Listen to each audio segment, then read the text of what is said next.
Bueno, hola a todos. Bienvenidos esta semana a nuestro grupo de lectura de MIML. Pensamos en intentar entrar en la coincidencia de flujo. Ha habido una nueva serie de artículos sobre diseño de proteínas y otros. Diseño de moléculas pequeñas que se utilizan para la coincidencia como una extensión o continuación del modelado basado en difusión, y los grupos que lo han usado han dicho que esto es más fácil y es mejor y deberíamos hacerlo pero en muchos de los casos en los que se ha presentado siento que ha habido una buena cantidad de matemáticas técnicas o ha sido un desafío apreciar que es diferente del modelado basado en difusión. Así que pensamos que tomaríamos este tiempo para tratar de profundizar un poco en ello, tontamente o tal vez no. Lo dije tan tontamente. Bueno, me ofreceré a presentarlo como una forma de tratar de asegurarme de que lo entiendo yo mismo. Entonces, ciertamente no soy un experto en esto y creo que rápidamente veremos mis límites y mi comprensión, pero espero que esto sea algo interactivo y que podamos trabajar juntos en ello, así que parte de lo que quiero compartir con ustedes es la perspectiva con la que vengo y, con suerte, si nos mantenemos unidos entonces eso habrá formas en las que podemos salir y aprender más sobre esto y, además, puedo compartir con ustedes los recursos o el camino que he podido recorrer para aprender más sobre esto, así que quiero compartir algunos de los recursos y contextos que creo que encontré útiles y al menos comprensivos hasta donde tengo así que en particular quiero resaltar un par de recursos de inmediato y asegurarme de vincularlos al en el chat y de lo contrario oh Dios, ahora estoy compartiendo mi iPad así que no sé si será posible para mí sacarlos rápidamente pero déjame intentarlo, así que el primero es recientemente muy interesante muy recientemente. Uno de los primeros autores del artículo de coincidencia de flujo dio una charla en la serie de seminarios VA y me pareció bastante bueno, así que lo vincularé a ese como una forma de explicar cómo. Regreso entonces tal vez lo siguiente que deberías hacer o tal vez incluso deberías cerrar la sesión ahora y simplemente ir a escuchar la charla de Jarob Littman allí porque es bastante buena, pero creo que él salta al tener algunas suposiciones de experiencia en una especie de teoría de aprendizaje profundo. Entonces estaba pensando que tal vez, con un poco de contexto, podríamos intentar motivar por qué algunas de las ideas que presenta son particularmente interesantes y esa podría ser una forma en que pueda agregarle un poco de contexto, y luego ustedes aún pueden continuar y obtener la versión clara y vanguardista de ustedes. Además, ha habido un par de otros artículos que han tenido una especie de con bastante rapidez diversifique parte del flujo que une las cosas en diferentes contextos. Entonces, hay un artículo en particular, o una charla en particular, es un artículo y una charla que también encontré particularmente útiles, así que vincularé a eso. Creo que es de un ton como última oferta. Creo que es Alex Tum y luego, además, he recopilado algunos de los documentos y cosas y los agrupé en un documento de Google para que esos tres recursos los dos hablen y en cierto modo el conjunto de documentos. Definitivamente los compartiré y esa será una forma en que ustedes puedan salir y explorar juntos de manera más eficiente. Está bien, entonces, el tipo de ideas clave de las que quiero hablar hoy es, ya sabes, por qué funcionan las redes neuronales. ¿Sabes por qué? Porque sabemos cuál es el tipo de salsa secreta que hace que las redes neuronales funcionen y luego cómo hacemos. Cómo conducen estas ideas a una coincidencia de flujo. Para ser una buena cantidad de discusión sobre distribuciones de probabilidad similares y una especie de modelado generativo, así que creo que puedo dar un poco de contexto sobre la teoría de la probabilidad. No es muy suave, muy pocas ecuaciones, pero básicamente es una especie de mi concepto. comprensión de esto, lo cual creo que puede ayudar a medida que se acerque a algunas de las matemáticas para tener tal vez algún marco conceptual y luego, a partir de eso, comenzaremos a trabajar para lograr la coincidencia de flujo, por lo que la primera parte será una especie de odas y luego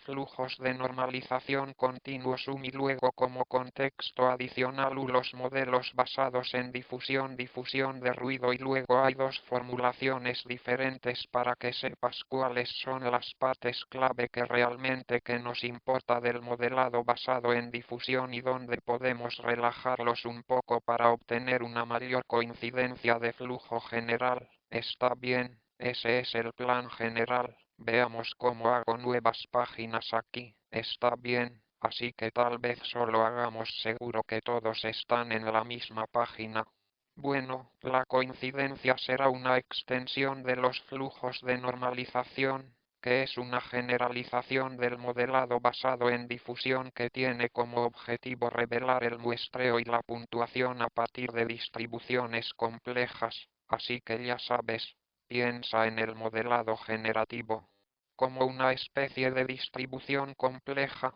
distribución de proteínas, ya sabes, confirmaciones de proteínas, distribuciones sobre esas y cosas. Está bien, entonces, una de las ideas clave, así que supongo que tal vez haya una serie de ideas clave para profundizar, pero voy a tocar dos de ellos en particular. El primero es la diferenciación automática, por lo que la diferenciación automática es una idea en la que si tienes alguna función de x que depende de algunos parámetros θ, la idea es que si quieres comparar los parámetros y te has basado en algunos datos que conoces x y donde esta función te dará alguna predicción y que lo que puedes hacer es calcular la diferencia entre la predicción f of x que le voy a dar allí y luego vamos a hacer alguna función de pérdida similar entre y tal vez llamemos a esto liat las predicciones y el y real y luego queremos propagar hacia atrás esta pérdida para que se ajuste a los parámetros aquí la antorcha Payum y todos los otros frameworks están configurados para tratar de ayudarlo a hacer.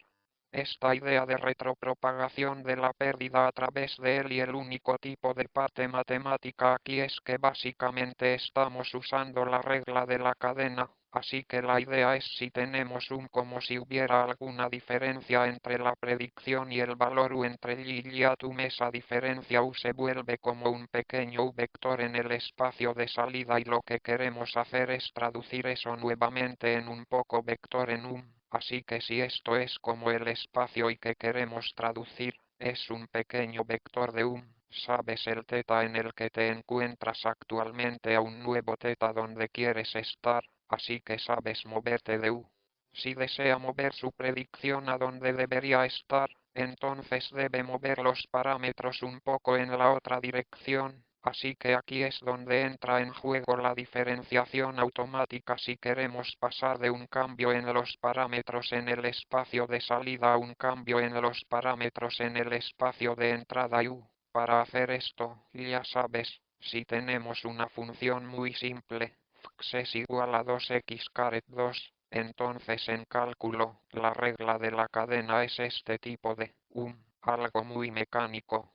Proceso en el que existe un conjunto de reglas donde puedes determinar cuál es el gradiente con respecto a cualquier parámetro. Entonces puedes aplicar la regla de la cadena y si piensas en esto como una especie de serie de composición de funciones, primero lo elevas al cuadrado y luego lo multiplicas por 2. Eso puedes hacer la derivada de las primeras veces ya sabes, multiplicado por el valor del interior, así que no voy a seguir adelante y conducir. Pero la idea es que, si piensas en las funciones como una especie de serie de aplicaciones de, una especie de composiciones de funciones, entonces puedes usar PyTorch y otros frameworks que te ayudarán en cierto modo. Acumula el gradiente a medida que avanzas, obtienes la pérdida y luego te propagas hacia atrás a través de este tipo de cadena de pasos para llegar desde la salida a la entrada. Está bien, entonces, puede que no sea suficiente detalle. Si no lo ha visto antes o demasiados detalles si lo ha hecho, pero la idea es que esto de nuevo, esta diferenciación automática ha sido crucial para poder construir funciones diferenciables complejas diferenciables, así que esa es la idea número 1. Una especie de forma estándar de atribuir la pérdida o asignación de crédito, ya sabes, algo así como calcular esto como actualizar los parámetros con respecto a a la pérdida. La segunda idea que creo ha sido muy importante para la advertencia profunda, esta idea de hacer una clasificación inicial y un descenso a escala, así que tal vez antes de la quema profunda, si tuvieras un bosque aleatorio, la idea es que enviarías todos los datos a esta gran matriz de elementos y características y usted esta gran matriz y de respuestas y podría actualizar los parámetros calculando el gradiente sobre todos los datos que tenía aquí para obtener una especie de actualización de datos grandes. Para revisar todo el conjunto de datos. Eso es genial. Obtienes una especie de sabes en qué dirección debes dar un paso porque has medido todo lo que tienes. Esto es, tú. Sé que si estamos tratando de pensar en optimizar la función de energía de Rosetta, esto podría ser similar a calcular las predicciones sobre todo el descubrir, ya sabes, en qué se diferencian todas de las predicciones de las estructuras reales del y luego, ajustando un poco los pesos de la función de energía para que de esa manera estén más cerca. De esa manera las predicciones se están acercando a las estructuras del banco de datos de proteínas. Ya sabes, en el laboratorio de Coleman, hicimos esto. Ya sabes, 3 veces, tal vez, una especie de iteración, haciendo toneladas de predicciones midiendo la pérdida, haciendo un cambio sutil y luego dando un paso y, ya sabes, creo que, en general, el campo de la biología estructural ha estado haciendo este tipo de descenso de gradiente en la energía. Funciona a través de este tipo de proceso iterativo de, ya sabes, verificar todo, hacer un pequeño cambio sistemático y luego intentar actualizarlo y sabes que el desafío obvio aquí es que, a medida que los datos se vuelven más extensos, esto se vuelve, ya sabes, muy desafiante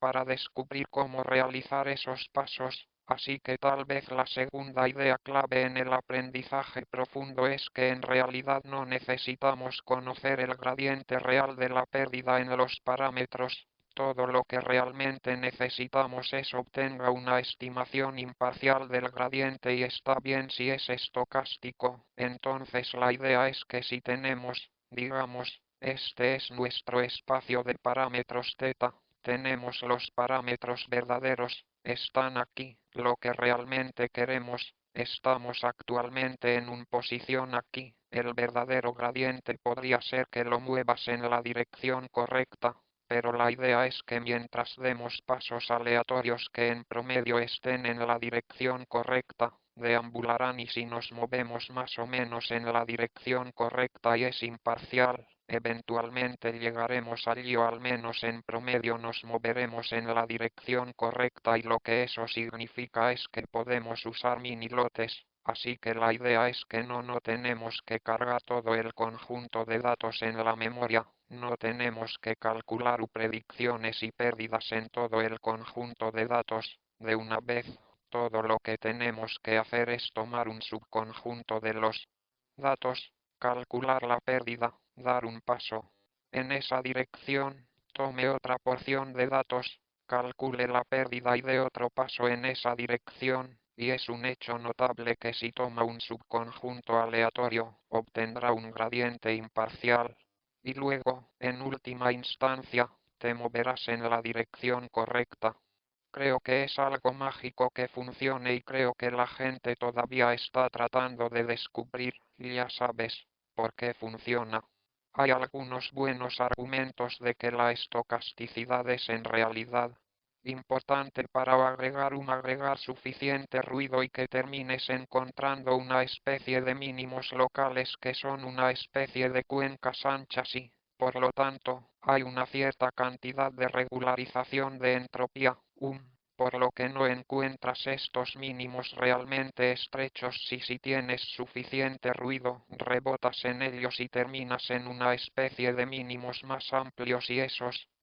ya sabes, si tienes una superficie de pérdida que parece, sabes algo loco, la verdadera superficie de la ley de los datos versus lo que realmente te importa podría cambiarse un poco solo porque tus datos de entrenamiento podrían no ser perfectos si estás sentado si encuentras un mínimo muy estrecho es posible que estés que los datos reales no va a estar muy cerca del ya sabes. Si es un cambio pequeño, no podrías generalizar muy bien, pero si estás en un mínimo muy plano y ancho, incluso si la distribución de datos cambia en relación con los datos de entrenamiento y las predicciones de que continuará generalizándose, por lo que la estocasticidad tiene este tipo de efecto de regularización de entropía y de ahí proviene gran parte de la magia y la quema profunda, es tratar de ajustar esa estocasticidad que deseas básicamente lo más alta posible. Llegar antes de que sea inestable y eso te permite tener una mejor generalización pero luego sabes que en algunos casos quieres que te permita saber que para encontrar esa señal necesitas tener una especie de señal de ley más limpia. Así que intenta equilibrar el tamaño del lote y el tamaño del paso que das en cada movimiento de gradiente estocástico es una forma de controlar esa estocasticidad. Está bien, entonces el número 1 es este tipo de cómo propagas la pérdida hacia atrás y el segundo es cómo se hace esto a medida que los datos se hacen más grandes y los modelos se hacen más grandes. Bien, entonces, estos son los dos, ya sabes, dos de los ingredientes principales que hacen que el abordaje profundo funcione. El tercer ingrediente podría ser tener un mapa realmente efectivo en el hardware de la computadora, para que sepas que poder hacer un buen uso de los GPUs podría ser el tercer ingrediente clave para esto. Está bien, así que, para volver ya sabes de lo que estamos hablando, esto es una especie de por qué funcionan las redes neuronales para llegar a la coincidencia de flujo. Quiero, tal vez hablar un poco sobre WARD, este tipo de normalización continua, flujos de entrada en nodes, está bien, entonces, probemos un nuevo tablero, así que la idea aquí, originalmente vino de un grupo en Toronto, fue una especie de coincidencia que yo estuviera en un departamento diferente allí cuando estaba en el puesto, así que estaba escuchando sobre esto de nuestro amigo David Dunnan. Me acerqué a él porque había hecho una especie de versión inicial de una especie de versión diferenciable de huellas dactilares químicas y estaba muy emocionado de probarlo pero él es una persona maravillosa, así que tenemos que llegar a lo conozco, pero su estudiante, Ricky Chen, en su grupo en Davids, se dio cuenta o tuvo esta idea realmente única de que si lo miras como una red neuronal, tiene esta serie de capas y piensas en el tipo de entrada que X está recibiendo. Pasó capa tras capa a través de esto, especialmente como redes neuronales recurrentes donde tiene básicamente hay y agrega X plus algún tipo de factor de modulación para superarlo que esto termina pareciéndose a una versión discreta de una ecuación diferencial ordinaria, por lo que la idea es que, en lugar de tener pasos discretos, tienes como un campo vectorial y en todas partes de este campo vectorial se le dice en qué dirección moverse a medida que avanza, en lugar de tomar una especie de como pasos discretamente. Comienzas desde el principio y fluyes a través de este tipo de red continua y llegas aquí al final, así que sabes que esto podría ser como un nodo. Lo llamaron nodo neuronal y esto es como un RAN tal vez o un perceptor multicapa en entonces ya sabes, esto es genial, Es básicamente una versión continua de los pasos discretos y lo que es realmente interesante o en el momento en que vieron es que hay tanta teoría y matemáticas interesantes en torno a las ecuaciones diferenciales que existe una especie de pregunta sobre qué podemos traer desde el mundo para llegar allí, para que sepas que hay una especie de fruta madura. La primera fue hay como un todo ya sabes décadas de solucionadores para Odas estos incluyen como pasos muy simples basados en gradientes pero también hay solucionadores de orden superior que pueden hacer un seguimiento de dónde has estado y luego integro esas diferencias para tratar de suavizarlo, así que no sé cómo deletrearlo, pero creo que es como Runkai hay solucionadores rígidos y hay un montón de estrategias diferentes que la gente ha ideado para resolver diferentes tipos de ecuaciones diferenciales ordinarias, y muchas de ellas las puedes sacar de la caja y aplicarlas, y te brinda una especie de nuevos algoritmos para poder hacer las predicciones a partir de desde el principio hasta el fondo. La segunda gran idea, que trajeron de Odes es que, en la forma en que teníamos esta propagación hacia atrás a través de las capas, como una especie de rollo de cadena, hay una versión continua de rollo de cadena como si tomarías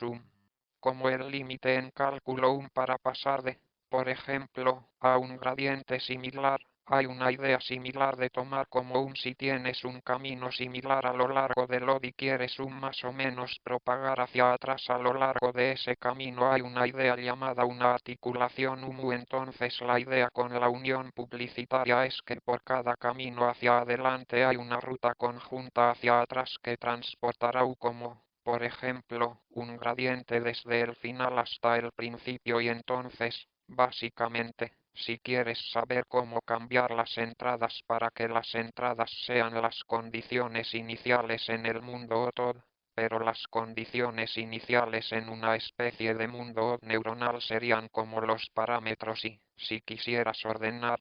de generar una muestra del condicional como si conocieras la entrada por características o condiciones iniciales al principio, así que esto podría ser como si tienes como un teta aquí la pregunta es cómo ajustas teta para terminar en el que sabes lo correcto, lo sabes. Así que si comienzas aquí y te desvías hacia aquí, la pregunta es cómo ajustas teta para que de esa manera mueva las predicciones un poco para llegar a donde debería ser y entonces, básicamente, esta idea es que podrías, en lugar de propagarte hacia atrás a través de la red, podrías definitivamente saber que hay una especie de formulación natural de cuál debería ser el camino conjunto de anuncios y terminas fluyendo hacia atrás a lo largo de eso. Anuncio de ruta conjunta y que te dice cómo modificar los parámetros para llegar al final, así que esto es genial, básicamente te brinda una manera de hacer que estos sean continuos, abre una especie de nuevos solucionadores y podemos usar algo de la teoría de las odas para pensar en cómo hacer esto. Propagación de la pérdida hacia atrás. Estos funcionan bastante bien, hacen algunas imágenes realmente hermosas. Pero una de las cosas que, era,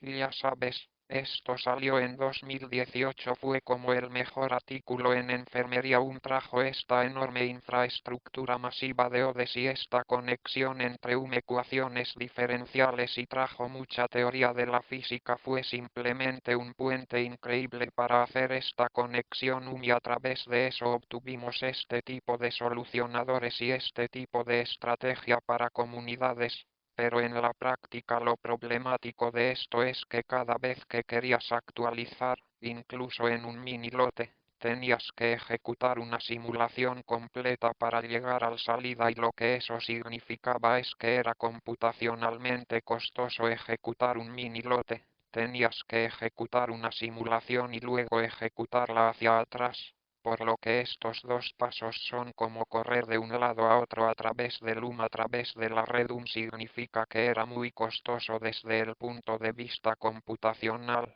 Sería como si estuviéramos haciendo una simulación de Rosetta pensando en bueno, tenemos estos parámetros iniciales que serían como la función de energía y las coordenadas iniciales hacemos una trayectoria a través de Rosetta terminamos con una estructura predicha y ahora no es del todo correcta entonces, ¿qué hacemos?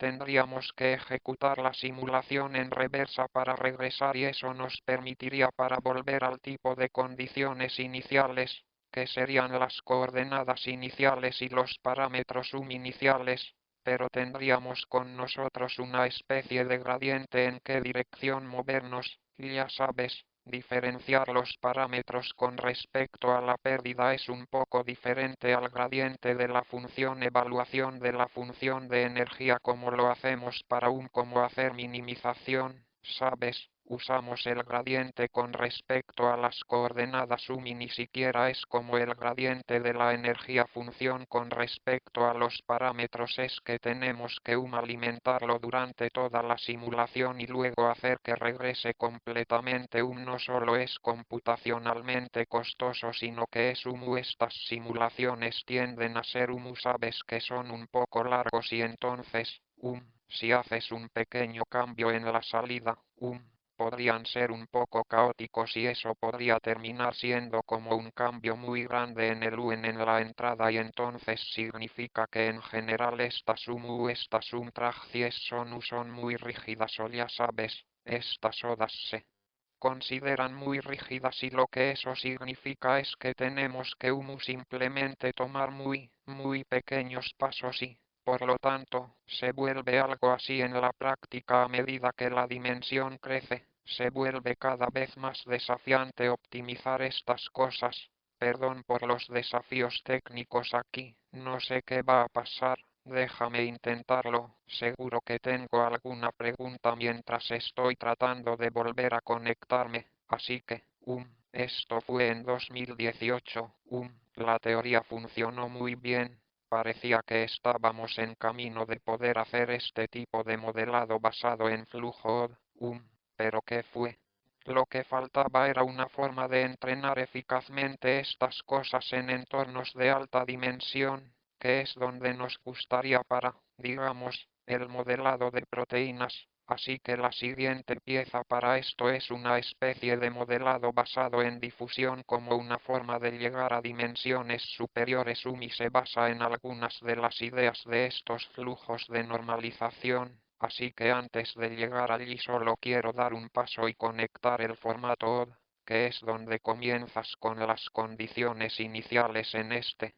Conozco el camino determinado que debes tomar para llegar a la salida y conectarlo a una especie de ecuaciones diferenciales estocásticas y pensar en cómo manejamos los modelos que son estocásticos, por lo que la estocasticidad surge mucho en estos modelos generativos. En particular lo que querríamos es para generar, por ejemplo, muestras diversas especialmente en distribuciones de probabilidad donde estamos haciendo que los datos sean de una muestra de una distribución de probabilidad y entonces hay algunos de estos ideas sobre redes estocásticas. Tal vez tomaré solo un momento para hablar sobre algunas de las ideas que a la gente se le han ocurrido para esto, así que hay en el tipo de formato estándar de diferenciación automática. Tenemos algo de entrada, tú. Sabemos X y vamos a producir algo de salida y aquí hay algo de F, así que tenemos esto, ya sabes, esto es determinista, así que no importa qué F pongas, sale un I. Pero la pregunta está bien. ¿Qué pasaría si tuviéramos algo como como estos que quisiéramos generar una muestra de como como algún modelo de regresión donde tuviéramos algo como, ya sabes, ruido gaussiano o algo como esto, así que como tú?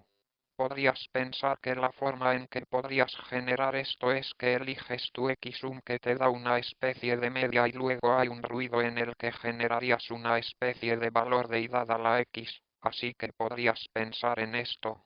como una distribución de probabilidad condicional donde tenemos f de y es condicional a x, así que eso es solo decir en este espacio primero le damos la x y dada la x luego terminamos con una pequeña probabilidad distribución por aquí. La razón por la que es posible que desee hacer eso es si sus datos se muestran de usted conoce este modelo de regresión si quisiera preguntar cuál es la probabilidad de que sus datos estén bajo el modelo, lo haría si simplemente le dio la media, sabría que no habría ruido allí. Por lo tanto, la probabilidad de observar los datos sería cero porque no está en la línea, pero si tenemos idea de si tenemos esta pequeña, la distribución del ruido a su alrededor, entonces podríamos decir, oh, está bien, bueno, en la distribución condicional, si observamos un valor de y, entonces podemos decir,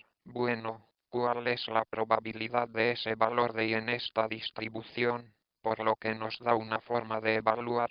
la probabilidad de que los datos estén en el modelo porque estamos permitiendo ese tipo de estocasticidad o ese ruido que sale de él. Entonces, si tenemos algo de ruido que entra y ahora tenemos como la XU para U, donde está el ruido viene como parte de este modelo de regresión lineal o este modelo de regresión con ruido y la pregunta es cómo sabes propagarse hacia atrás a los parámetros a través de este proceso estocástico y creo que hay una especie de dos estrategias generales, o tal vez tres, pero, ya sabes, la primera es que podrías tomar la expectativa de las muestras de la red, por lo que la expectativa aquí será buena, solo vamos a generar un montón y luego toma el promedio de ellos, para que sepas si quieres saber cuál es el promedio, podrías tomar una muestra de bunch de tu red y luego propagarlo hacia atrás, a través de cada una de esas muestras. Para volver, entonces, un problema con ese enfoque es que a menudo es necesario ejecutarlo varias veces para obtener un tamaño de muestra efectivo para hacer esa propagación hacia atrás, así que tal vez un segundo enfoque sería si tienes algún tipo del proceso estocástico de caja negra X a U. Podrías crear una especie de modelo variacional que predice este proceso, así que esta es una predicción estocástica de caja negra, ni siquiera tratamos de preocuparnos por eso, solo decimos que hay algo ya sabes, el proceso de generación de datos y, en cambio, lo que vamos a hacer es crear una especie de conjunto de funciones aproximadas y que son más fáciles de manejar y que podemos hacer, ya sabes, propagar la pérdida a través de esto, así que si esta familia variacional es lo suficientemente compleja como para poder capturar este proceso y, ahí podemos, ya sabes, no tenemos que preocuparnos de que, en realidad, se propague hacia atrás a través de él, así que podrías pensar en como, ya lo sabes, podría ser un proceso que ocurre naturalmente, como sabes cómo se pliegan las proteínas en la naturaleza. Rosetta, podrías considerarlo como una especie de enfoque variacional porque es más manejable. En principio, podríamos descubrir cómo funciona Rosetta y podremos saber más o menos controlar ese proceso de simulación pero incluso se podría decir bueno, tal vez Rosetta sea demasiado complicada y realmente no tenemos una buena manera de propagar la pérdida hacia atrás a través de las simulaciones, por lo que tal vez necesitemos una especie de modelo variacional que diría que está bien. Si hacemos un cambio en el potencial de Leonard Jones que haga un cambio aquí podemos hacer un modelo de regresión que diga que está bien. Si hacemos este cambio, entonces así es como sale esto y entonces podríamos, ya sabes, entrenar ese modelo variacional, como un enfoque basado en estadísticas y, en cierto modo, simplemente tomar Rosette como el tipo de proceso de simulación de caja negra. Por lo que estos son dos extremos, uno es simplemente retroceder a través de la simulación y el otro es usted.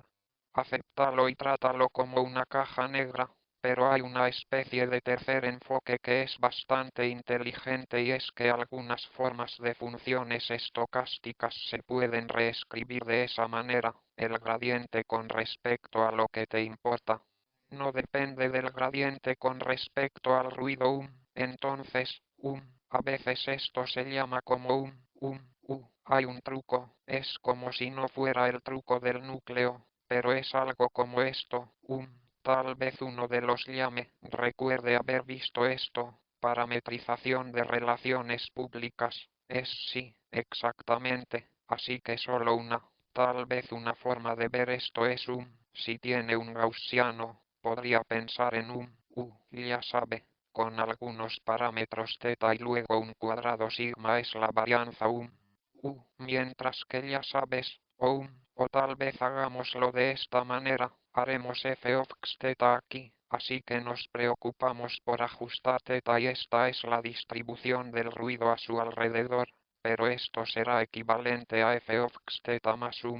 un gaussiano que no depende de θ o x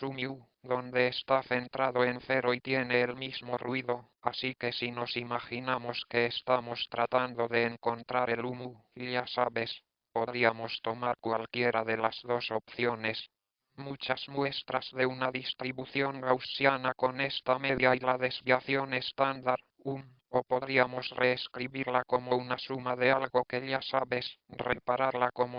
ya que tiene laicidad estocástica y tiene los parámetros, así que si podemos separamos estos dos procesos diferentes y luego, cuando intentamos calcular la pérdida, podemos ignorar esta parte porque, ya sabes, tomando la regla de la cadena, es como una constante porque es constante con respecto a los parámetros, etc. En cierto modo se desvanece y realmente no importa lo que sea porque podemos seguir propagando la pérdida directamente sin tener que preocuparnos por el ruido, así que de esta manera hay ciertas funciones que pueden ser efectivamente reparametrizado para manejar una especie de evaluación estocástica que permite la propagación eficiente de la señal a través de un proceso estocástico. Hay un documento realmente hermoso que presenta una especie de tipo simbólico de ya sabes, este tipo de cajas y esquema de flechas y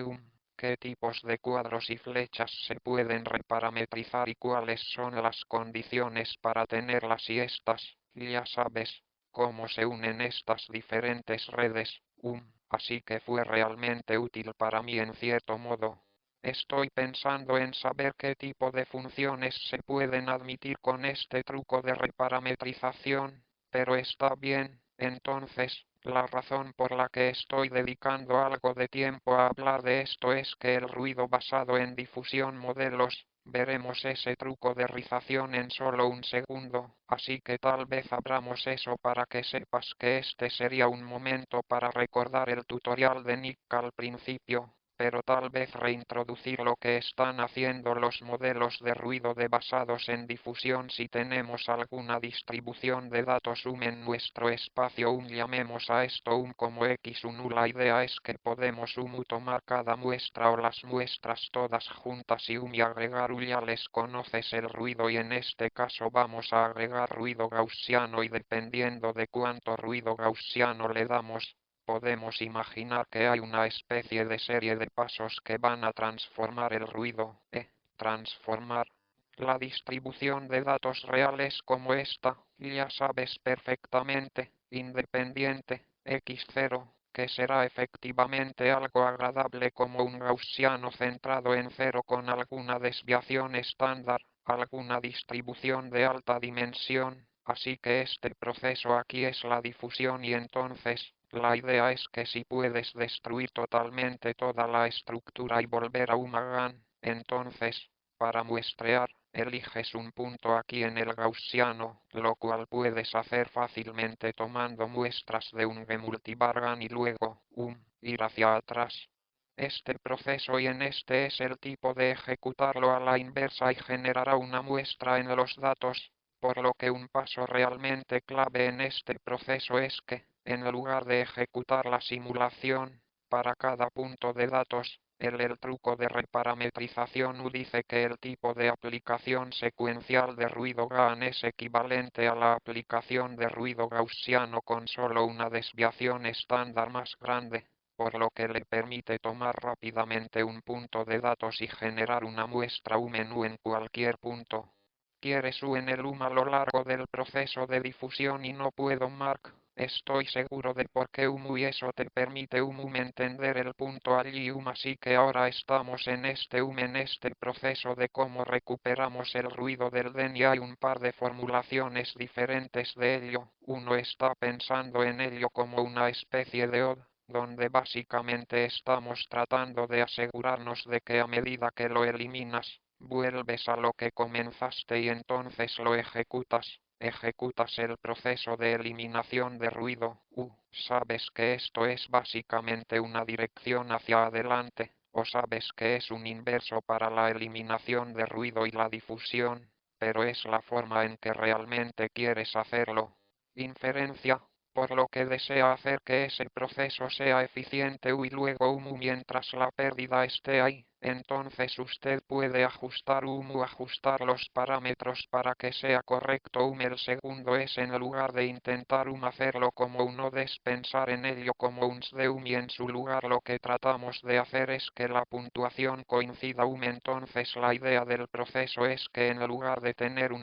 pensar en dónde termina eventualmente puedo pensar en esto como una especie de no sé estos son nuestros datos x pero tenemos una especie de dimensión de tiempo aquí así que todavía tenemos este b1 y tenemos esto de regreso en cero, por lo que piensas en ello como un problema de dimensiones superiores en el que tenemos esta dimensión de tiempo adicional en la que habrá una especie de campo vectorial de cómo se moverán estas cosas. Entonces, hay una formulación en la que básicamente podemos obtener cuál debería ser este gradiente una vez que hayamos hecho la difusión, por lo que difundimos a un punto determinado, así es como generamos la posición. Y luego está la puntuación que nos dice cómo debería ser el gradiente, por lo que podemos parametrizar todo este gran bloque y eso nos da una forma de definir como una forma de muestreo en la dimensión directa para obtener básicamente desde el final, que es el gaussiano hacia el frente, que es la complicada distribución de datos que nos importa. Está bien, eso fue incompleto en parte porque siento que no entiendo completamente las matemáticas aquí, así que si me estoy equivocando, me disculpo sinceramente, pero si alguien tiene alguna corrección o confusión, esta podría ser una buena oportunidad para asegurarme de que no me he equivocado o tal vez haya un punto que podamos aclarar con sus conocidos, personas en la llamada que entienden. Esto es mejor que yo, está bien, lo tomaré como si, está bien, entonces, la observación clave para la coincidencia de flujo en los últimos minutos es que el desafío clave con el modelado basado en difusión que pudieron resolver superar es que sabes que hay una especie de clave, las partes clave es que la distribución objetivo es buena o esta distribución base es buena es rápido para muestrear puntos intermedios y que es posible generar para obtener ya sabes, pérdidas por parámetros, sabes cómo hacemos la asignación de créditos, así que conoces las limitaciones del modelado basado en difusión. Aunque sabes que funciona bastante bien en la práctica, conoces la difusión de RF y luego toda la imagen basada. Generalización, sabes, parece ser un verdadero avance en términos del trabajo de Bing, pero hay algunos pasos clave o cosas que son problemáticas. La primera es que hay solo puedes ir a gaussianos en parte porque tiene que ser la cierta forma funcional que admite la reparametrización, por ejemplo, si quisiéramos comenzar con una muestra de roseta o algo así o quisiéramos hacer difusión donde nuestro paso de eliminación de ruido fuera como si conocieras dinámica molecular o algo así, no tendríamos suerte porque sabes que no podemos. Tendríamos que ejecutar la simulación. No sabemos cómo propagarnos hacia atrás. No sabemos cómo. y como es estocástico, tendríamos que hacer un enfoque variacional, tendríamos que promediar o tendríamos que tenerlo representable parametrizable. La segunda es que, en la práctica, hay una sensibilidad a los horarios para hacer ruido, ya sabes. Hay una cierta sensación de que si vas demasiado lento o demasiado rápido, puede llevar mucho tiempo ejecutar estas cosas, o algo así. El entrenamiento es un poco arriesgado, no es imposible, ciertamente mucha gente lo tiene. Funciona, pero es computacionalmente costoso y, si lo haces mal, puede llevar un tiempo de muestreo muy largo, por lo que existe una especie de compensación en términos de estabilidad y entrenamiento efectivo, y también de garantizar que pueda funcionar. No tienes que ejecutarlo durante tanto tiempo, luego tienes que ejecutarlo hacia atrás para llevarlo a donde debería ir, tan sensible a la programación y tiempos de inferencia largos, y en general, ya conoces estos. Estos procesos estocásticos parecen ser ya sabes, tenemos la distribución Gaussian es buena, queremos poder tomar muestras de ella, pero básicamente hemos perdido toda la estructura en el espacio objetivo. Parece que eso es un grado de libertad porque no tenemos ya sabes, básicamente necesitamos tener la conexión entre la entrada y la salida, pero no necesariamente ya sabes. Podríamos permutar todo en en y ya sabes, básicamente, lo sabes, en la formulación todavía podríamos tomar muestras de él, está bien, entonces la coincidencia de flujo, la idea clave que tenían en el documento de coincidencia de flujo es que nosotros no necesariamente necesitamos hacer el proceso basado en gaussiano para generar los pasos intermedios, simplemente podemos hacerlo de una manera más fácil, lo cual mostraré en una segunda vez y a partir de eso nos permite obtener deshacerse de esta dependencia de que necesariamente sea parametrizable. Está bien, entonces, la idea que conoces, conceptualmente, la idea es que todavía vamos a intentar parametrizar un flujo desde, ya sabes, desde nuestra distribución objetivo a otra cosa, y en una especie de cosa notable que creo que todavía es una especie de rompecabezas matemático, ya sabes, es esta idea de que cuando queremos entrenar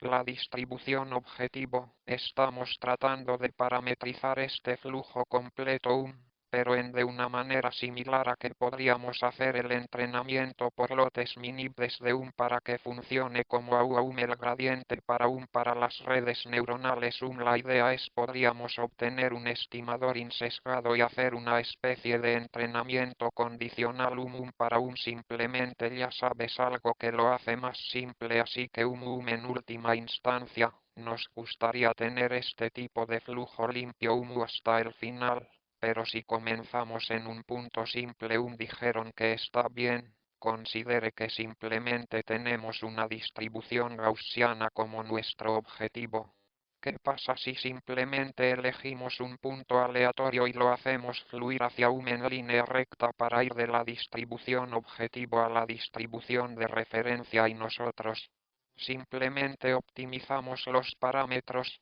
Damos un paso en el espacio de parámetros para que este punto se asigne a ese punto aquí y seguimos haciendo esto, ya sabes, seleccionamos un punto aleatorio en el objetivo y luego lo asignamos a algún punto aleatorio. En la entrada, ¿sabes lo que sucede cuando promediamos todos los puntos? ¿Cómo termina luciendo esta red? ¿Sabes cómo termina luciendo este flujo? Y resulta que, en la práctica, hay una especie de formulación matemática que yo no voy a poder decírtelo principalmente porque sabes que aún no tenemos el marco matemático para describirlo, o al menos no puedo hacerlo. Es que este simple procedimiento de entrenamiento de simplemente mapearlo linealmente cuando se promedian todos ellos se convierte en una especie de un flujo continuo agradable, ya sabes, que sería como si lo hubieras mapeado de una manera agradable en esta ecuación diferencial. desde la base hasta el objetivo, así que supongo que sabes la formulación que estás diciendo o ves que si tienes la pérdida del flujo coincidente se acabó algo sabes sobre el flujo completo de la probabilidad distribución en el espacio objetivo detrás de ese gradiente. Usted sabe que el gradiente de este flujo es equivalente a una especie de suma o expectativa sobre el flujo condicional que coincide, que es donde básicamente lo hace tantos lotes de puntos individuales como fluya desde la distribución de destino hacia atrás. Está bien, entonces, ya sabes, ¿por qué funciona esto? Parece que lo que está sucediendo es que tomas una pequeña distribución en el destino y sabes que es una distribución de datos, así que puedes pensar en es como un delta o como un poco gaussiano y para elegir un punto aquí en el medio es solo una proyección lineal, así que simplemente eliges. Tomas un punto de tiempo, lo mueves hasta la mitad y luego en la formulación diferencial estocástica simplemente intentas optimizar el campo vectorial en ese punto para que coincida con la dirección de ese flujo donde sabes ese flujo condicional que sale y cuando haces eso obtienes un diferencial parametrizado ecuación y luego hacer una muestra. Una vez que tenga ese campo vector, todo lo que necesita hacer es simplemente fluir a lo largo de ese campo vector para llegar a esa distribución objetivo, por lo que básicamente seguimos tomando las mismas ideas del modelado de difusión donde estás haciendo predicciones a lo largo del camino hacia adelante. La única diferencia es que, en lugar de limitarte a encontrar ese punto a la mitad del camino, usando el proceso de difusión, avanzando, ya sabes,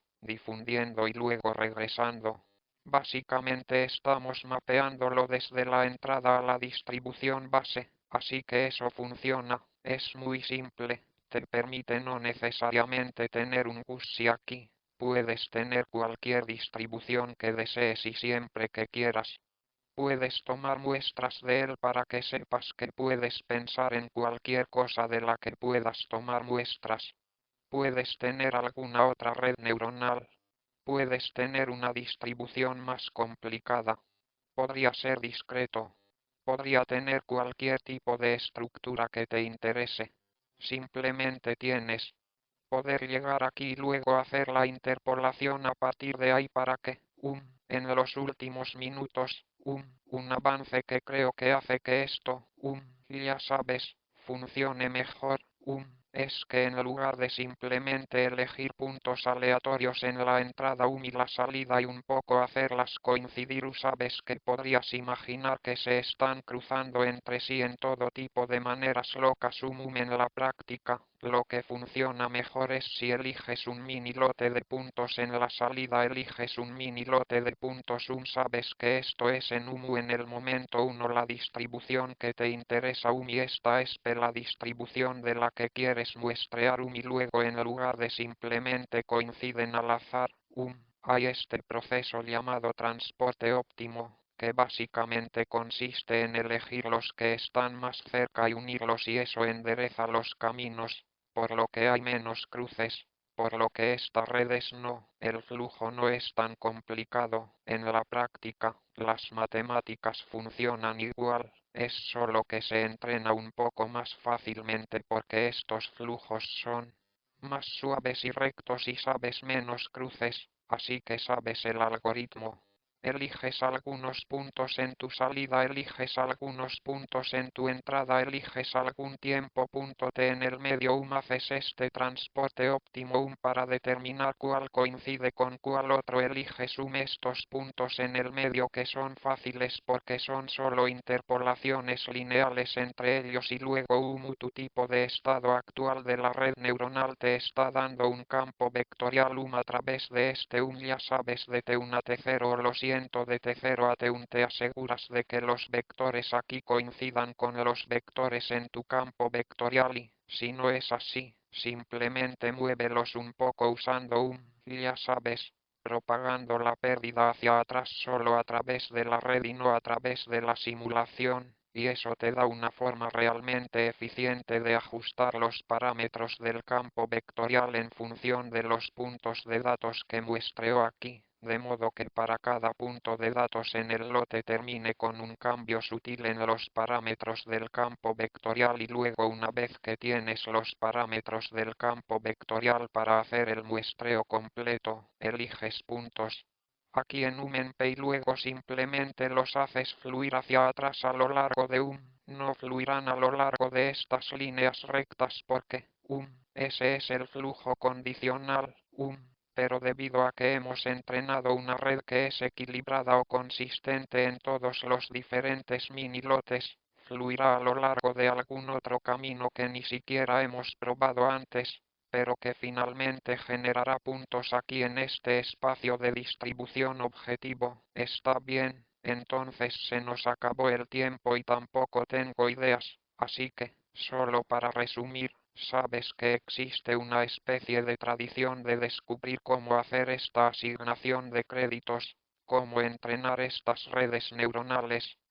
Haya habido una especie de serie de trabajos que se han desarrollado a través de odas y funciones estocásticas que han conducido a la difusión del ruido del DEN y que este es el siguiente paso para descubrir cómo entrenarlos y cómo sortear algunas de las limitaciones de la difusión del ruido, que es esta restricción de que sea gaussiano y usar este truco de reparametrización para encontrar el tipo de pasos que debemos seguir. Ya sabes cómo hacer la asignación de crédito. Creo que esta idea de usar la coincidencia de flujo es súper poderosa y creo que veremos que se usa en otros contextos también, ya sabes, tal vez en otros tipos de formas de obtener pérdidas, ya sabes, a través de distribuciones complicadas, y esto, pasar de la pérdida condicional a la pérdida marginal, creo que es súper inteligente, y yo no siento que lo entiendo completamente todavía, ya sabes, cuál es la matemática que hace que eso funcione, pero sabes, son como tres líneas de es como, ya sabes, una especie de manipulación básica de las distribuciones de probabilidad, así que sería fantástico si pudiéramos encontrar una explicación clara de por qué las matemáticas tienen sentido, pero en general, la lógica de cómo hacerlo. Hacer esta capacitación es, ya sabes, es muy sencillo. Hay una biblioteca de coincidencia de flujo condicional y tienen varios tipos de ejemplos de cuadernos trabajados, así que te recomiendo que conozcas a personas que conoces, que los prueben y vean si pueden, ya sabes. Practique con él y vea dónde está realmente funcionando o no, así que sé que he ido y sé que he visto a algunas personas irse, pero aquellos que todavía están por aquí están viendo esto más tarde. ¿Sabes que podemos tener alguna pregunta o conocer otras ideas y podemos ya sabes, tal vez usarlas como una forma de leer profundamente y luego regresar y tratar de darle sentido mejor? Está bien. Te agradezco que te quedes y ten paciencia conmigo y espero verte la próxima vez y volveremos a nuestras actualizaciones periódicas programadas de investigación de ya sabes, la investigación de vanguardia y tal vez nos expandiremos a más Conozco tipos moleculares más amplios de enfoques de aprendizaje profundo. Tengo interés en moléculas pequeñas, por lo que podríamos hacer alguna red de moléculas pequeñas y tal vez algún muestreo discreto y cosas así también. Está bien, gracias.